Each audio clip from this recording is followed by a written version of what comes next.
All right, he's trying to survive the devastation of the pandemic. We have an update now on one New York restaurant owner we've gotten to know on this program over the last number of months who moved his business down south, trying to bypass some of the dining restrictions.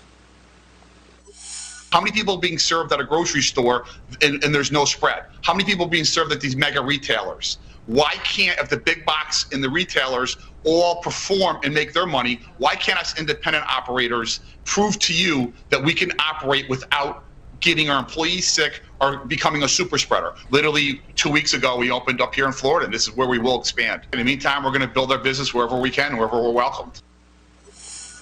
Now he's fighting for Congress to pass the Restaurants Act, which would funnel, billions of dollars into the restaurant industry. And we are joined once again by Buddy Foy Jr., the owner of Chateau on the Lake, and also the Chateau Anna Maria, which is the restaurant in Florida, right, Buddy? Give us, you were talking to Jackie about that right before the new year here on After the Bell. Give us an update on how things are going with the new restaurant.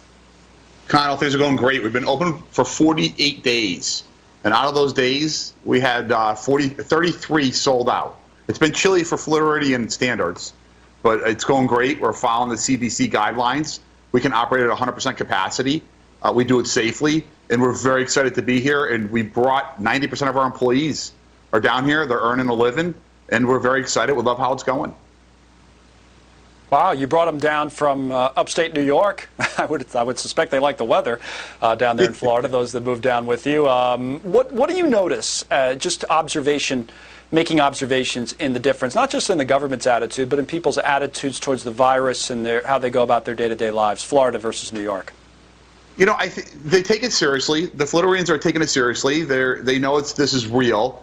I think the difference is they understand it's a practice and a dramatic change in behavior that we have to exhibit, and they're not attacking each other when we're in this practice mode, right? Particular when you walk into a restaurant, if you walk in by accident and you're in conversation, they nicely ask you to put your mask on. They tap you on the shoulder or from a distance, in arm's length, and it's more of a polite help each other succeed than it is, haha, got ya, right? I think when we're in New York, it was an aha, I gotcha behavior. In Florida, it's, hey, let's help each other and let's remind each other what's going on and let's follow the rules together. But we're not going to put you to guillotine if you didn't put your mask on.